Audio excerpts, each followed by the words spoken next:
Fala pessoal, tudo bem? Sejam bem-vindos aqui ao 28º dia da nossa série CEA em 30 dias. Hoje a gente vai falar do processo de planejamento financeiro, tá? Bem importante. Também a prova cobra, volta e meia cai uma ou duas questões sobre isso. Então você tem que saber, porque não é tão difícil assim e já encaçapa aí mais duas para você conseguir sua certificação, beleza? Vamos lá então. Processo de planejamento financeiro. É importante, primeira coisa, você saber as etapas, tá? São 6 etapas e dentro de cada uma delas tem alguns aspectos também interessantes que a gente vai comentar aqui. Mas a primeira, definir e estabelecer o relacionamento com o cliente, é o nome da primeira etapa. A segunda, coletar informações do cliente. Então, primeiro, cheguei lá, abordei o cliente, vou definir algumas coisas com ele, tá? Depois a gente vai ver algumas delas que são feitas na primeira etapa. Na segunda, eu vou coletar informações dele, então, a situação financeira, patrimonial e da família dele. Terceira, analisar e avaliar as informações coletadas. Então, peguei todos esses dados, agora vou analisar isso, tá bom? A partir dessa análise, o que eu vou fazer? Vou desenvolver recomendações de planejamento financeiro. Não só investimentos, mas planejamento financeiro também, tá? Implementar as recomendações desenvolvidas. Então, fiz as recomendações, depois eu tenho que ir lá e realmente fazer isso de fato. Olha, tira a grana desse fundo DI e bota uma parte nessa debênture, bota nesse CDB, faz aquilo. Então agora a primeira foi a orientação e a segunda é a execução em si. Não a primeira e segunda etapa, o que eu estou querendo dizer aqui é a parte 4 e a parte 5, tá certo? E depois, monitorar a situação do cliente. O processo de planejamento financeiro ele é dinâmico, né? Tem que ser atualizado. É recomendado aí que pelo menos uma vez por ano seja revisto, porque pode ser que não só as condições do mercado tenham alterado, que a gente não leva tanto em consideração assim, mas também a situação do cliente pode ter alterado bastante. E aí o planejamento financeiro tem que ser revisto. Beleza? Minha caneta está inteira, apesar de eu ter batido ela aqui. Vamos que vamos. Primeira etapa. Definir e estabelecer o relacionamento com o cliente. Então, o que vai ser definido aqui? As responsabilidades, o que cada um vai fazer. Então, por exemplo, na hora de implementar, lá para frente, na hora de implementar as recomendações de planejamento financeiro, pode ser que a responsabilidade seja do cliente. Então, o cliente que vai ter que ir, entrar em contato com a corretora e tirar de tal aplicação e colocar em outra, então abrir conta e tudo mais. Ou pode ser que a recomendação seja do planejador financeiro, ele vai ter que fazer isso por meio de procuração, alguma coisa assim, tá bom? Então, é definido as responsabilidades. Isso foi só um exemplo, existem outras coisas também. Remuneração, qual vai ser a remuneração do planejador financeiro? Então, vai ser um valor fixo mensal, vai ser um valor fixo anual, vai ser um percentual do quanto o cliente está colocando na mão dele. Então, vamos dizer que o cliente tem um patrimônio de 1 milhão, mas está colocando para o planejador financeiro só 500 mil. Vai ser um percentual disso, visando o crescimento aí, nesses 500 mil virarem 600. O planejador financeiro também ganha mais. O planejador financeiro também pode ter uma espécie de parceria com alguma distribuidora de produtos de investimento e ele pode ganhar um rebate, né, caso o cliente invista naqueles produtos de investimento, e aí isso configura um conflito de interesse, porque ele vai ter uma certa tendência a recomendar mais esse investimento. Então, esse conflito de interesse também tem que ser esclarecido nessa fase. E é simplesmente esclarecer mesmo, falar, olha cliente, eu tenho parceria com tais e tais distribuidoras que têm tais produtos de investimento e pode ser que eu te recomende eles, mas eu também vou recomendar alternativas, saiba que nesses aqui, além de você estar fazendo um investimento que eu te recomendo, eu também ganho um rebate. Se você não quiser fazer, tudo bem, a escolha é sua. É basicamente isso, deixar claro que existe esse conflito, tá bom? Depois, na segunda fase, vou coletar as informações do cliente. Então, primeira coisa, vou ver quais são os objetivos dele, né? O que ele quer em termos de planejamento financeiro, o que ele quer fazer com a grana dele. Necessidade, tá? Pode ser que esse cliente tenha uma necessidade já daqui a algum tempo. Então, como eu falei, uma cirurgia, ou então o filho vai entrar na faculdade, quer mandar o filho para fazer um intercâmbio. Então, ele já sabe que naquele período lá, ele já vai ter algum gasto e ele tem que disponibilizar uma parte do patrimônio para aquilo. Prioridades também, tá? O que vem primeiro, o que vem depois.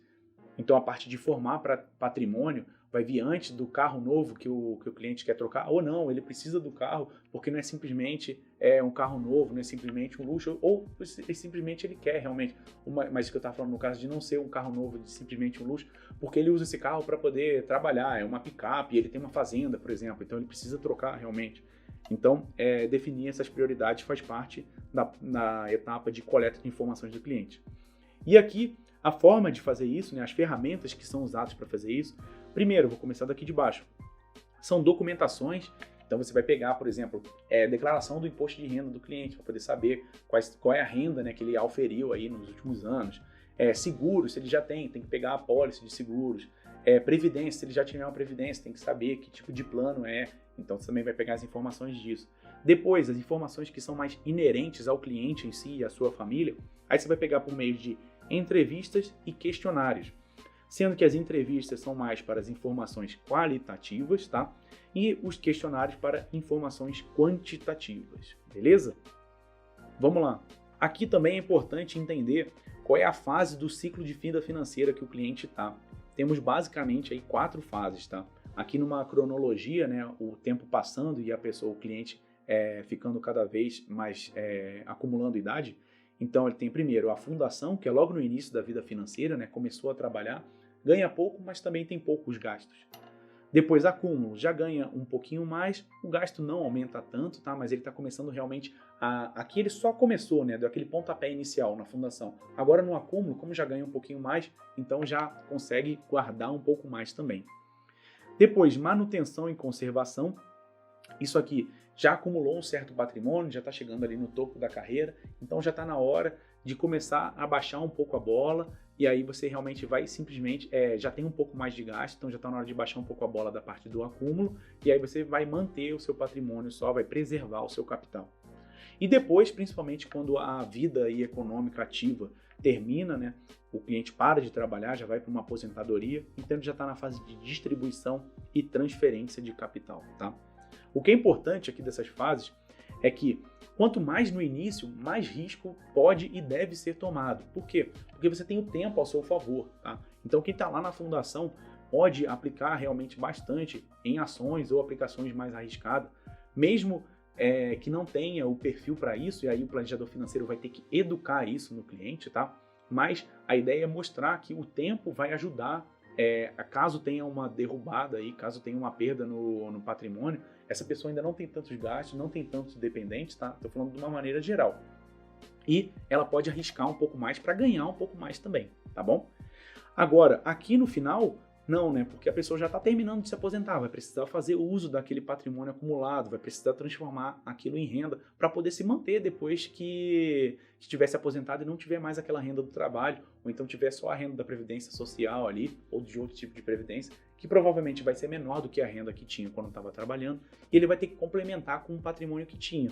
Então ele tem uma necessidade de liquidez, ele vai precisar acessar esse patrimônio, e ele não pode tomar uma derrubada muito grande, não pode ver seu patrimônio diminuir 10%, sendo que ele depende desse patrimônio para poder bancar seus custos mensais aí, tá bom? Na terceira etapa, analisar as informações do cliente. E aqui temos esses dois carinhas, né? Fazer o suitability e o API. Então vou ver qual é o perfil dele em relação ao risco. E aí basicamente tem duas coisas aqui que tem que ser avaliada. Então a capacidade, né, de tomar riscos e a disposição. A capacidade ela está associada à saúde financeira. Então a pessoa que tem uma boa saúde financeira, não tem dívida, já tem patrimônio, vive no imóvel próprio, tem uma renda previsível, ela tem uma boa saúde financeira. Então ela tem capacidade de tomar risco bem alta. Em compensação, a disposição está mais envolvida com o aspecto psicológico, tá? O quanto a pessoa realmente quer tomar risco. Então, às vezes, a capacidade é muito boa, tem um bom patrimônio, está tudo bem estável, mas a disposição é nenhuma. Então, a pessoa não quer tomar risco nenhum, tá? E não tem nenhum problema disso. Mas o que deve ser levado em consideração, principalmente para a tolerância a risco, definir um nível de tolerância a risco, é a capacidade. Ela tem o maior peso, tá? Que eu coloquei aqui embaixo. Por quê? Porque a capacidade ela é sempre honrada. Então, se a pessoa tem capacidade de tomar risco, isso vai ser respeitado pelo planejador financeiro. Se ela não tem capacidade de tomar risco, isso também vai ser respeitado pelo planejador financeiro. Isso não é mutável, tá? Não é aceitável mudar essa capacidade. Claro que ao longo do tempo, né, do planejamento financeiro, o patrimônio vai se formando, né, vai se acumulando, e aí pode ser que essa capacidade vá aumentando, tá? Mas a disposição, aí sim o planejador financeiro pode educar, com base na capacidade. Então aquela pessoa que tem muita capacidade, né, tem bastante estabilidade, tem bastante patrimônio, mas não tem disposição por causa do aspecto psicológico, aí o planejador financeiro pode educar essa pessoa a tomar um pouco mais de risco, tá bom? E aquela pessoa, às vezes, que não tem capacidade, mas quer tomar, o que o planejador financeiro vai fazer? Vai respeitar a capacidade, vai honrá-la, tá? A pessoa não pode, e a disposição fica lá guardada com ela, tá bom? Porque essa disposição é mutável? É, mas agora não pode tomar porque a capacidade não permite. Beleza? Então essas aqui são as palavrinhas que a gente usa, tá? Honra a capacidade e educa a disposição. Beleza? Vamos para a próxima etapa. A etapa 4, né? Onde se desenvolve as recomendações de planejamento financeiro. Então aqui, um passo importante que é feito nessa etapa é a IPS, né? Investment Policy Statement, a política de investimentos. Como que vai ser feito os investimentos desse cliente, tá? Uma observação importante que eu coloquei aqui de azul é que o cenário econômico ele é importante para uma alocação tática, mas não é o objetivo da IPS, que ela é estratégica. Então, você considerar se o país vai ter crescimento, se a taxa Selic vai aumentar, se a inflação vai ficar assim ou vai diminuir, isso é levado em consideração, tá? Como disse, para alocação tática, mas não é o objetivo da IPS. Então, você não vai basear sua política de investimento num ciclo de alta da Selic, porque o Banco Central resolveu fazer isso agora. A política de investimento ela é de longo prazo e ela acaba suplantando todo esse ciclo macroeconômico aí, embora ele seja levado em consideração sim, mas ele não vai guiar diretamente a política de investimentos, tá bom? Temos uma política então de curto prazo, que geralmente a gente considera como até 3 anos, temos uma política de médio prazo, de 3 a 10 anos, e a política de longo prazo para mais de 10 anos. Pode ter todas essas no mesmo planejamento financeiro, dependendo dos objetivos do cliente, tá? E nessa fase aqui, é feita uma macroalocação, tá? O que quer dizer isso? Então, na fase 4, eu simplesmente digo como que vai ser a divisão do capital do cliente em relação aos investimentos. Eu vou falar, olha, 40% em renda fixa, 20% em ações, tanto em COI, tanto em fundo de investimento. Eu não vou dizer qual o ativo especificamente, não na fase 4. Beleza? E agora sim, vindo para a fase 5, né? Aí você vai implementar aquelas recomendações desenvolvidas. E aqui sim é definido os ativos, né, especificamente que serão comprados. Então as ações, vai ser feito o quê? Vai ser comprado um ETF, vai comprar Petro, Vale, Magazine Luiza, Itaú, vai comprar outra. Então aqui realmente é que você começa a especificar os ativos. O ativo de renda fixa, eu recomendo que seja um CDB, pode ser esse aqui que está com uma condição boa, debênture, eu recomendo essa aqui. Então, aqui pode ser realmente feita a recomendação específica e é feita a implementação disso. E pode ser feita tanto pelo planejador, como eu disse lá no início, quanto pelo cliente. Isso vai estar definido lá na etapa 1, nas responsabilidades de cada um, tá bom? E por último, temos aqui a etapa 6, né, onde é feita a monitoração da situação do cliente, né? Como eu disse lá no início, no mínimo uma vez por ano, porque o planejamento financeiro aí ele é dinâmico, né? As coisas mudam, não só a situação do cliente como o cenário econômico, e aí isso tem que ser reavaliado, tá bom? Algumas últimas considerações aqui. Reserva de emergência, né? Lembrar que a reserva de emergência ela serve para emergências, tá? Então é um capital em que você não está visando risco, você não pode arriscar ele, não pode correr o risco de perder alguma coisa dele, e você também não está visando rentabilidade, porque para poder ter rentabilidade você tem que ter risco, esses dois caras andam juntos, tá?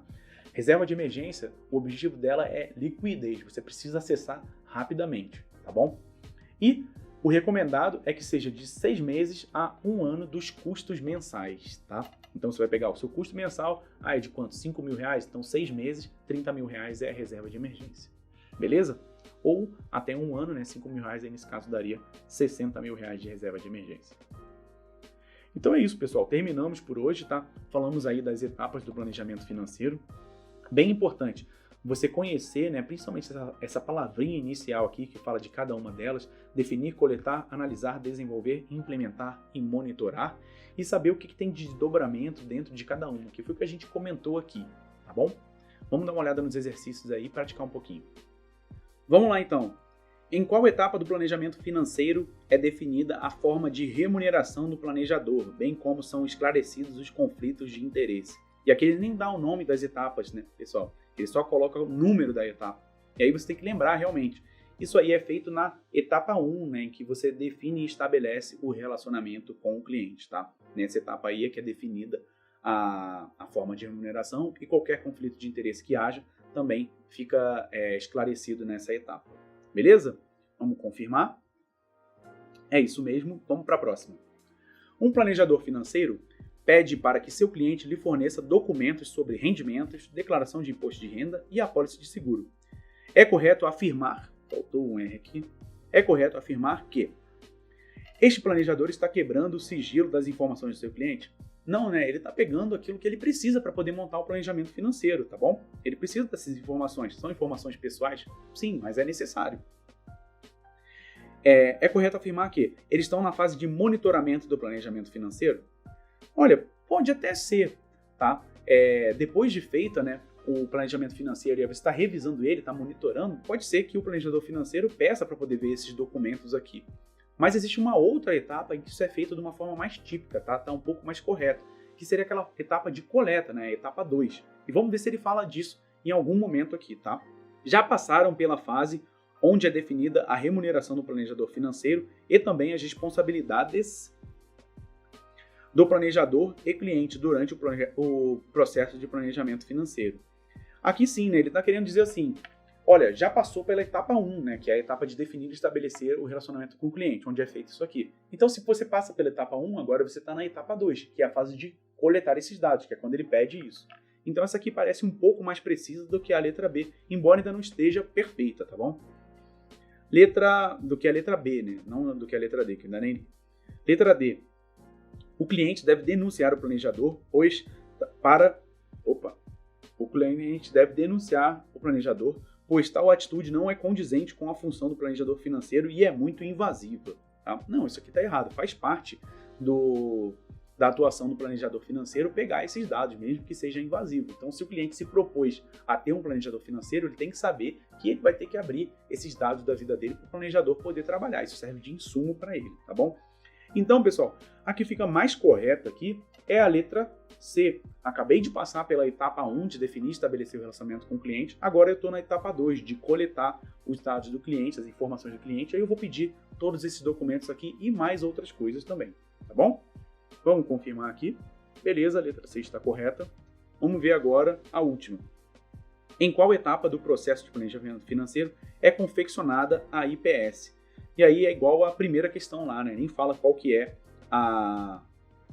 o nome da etapa aqui, tá? Mas a gente tem que lembrar que é qual? É a etapa 4, né? Então, etapa 1, define e estabelece o relacionamento com o cliente. A 2, coleta as informações. A 3, analisa. A 4, desenvolve as recomendações de investimento, e é onde você tem a política de investimento aqui.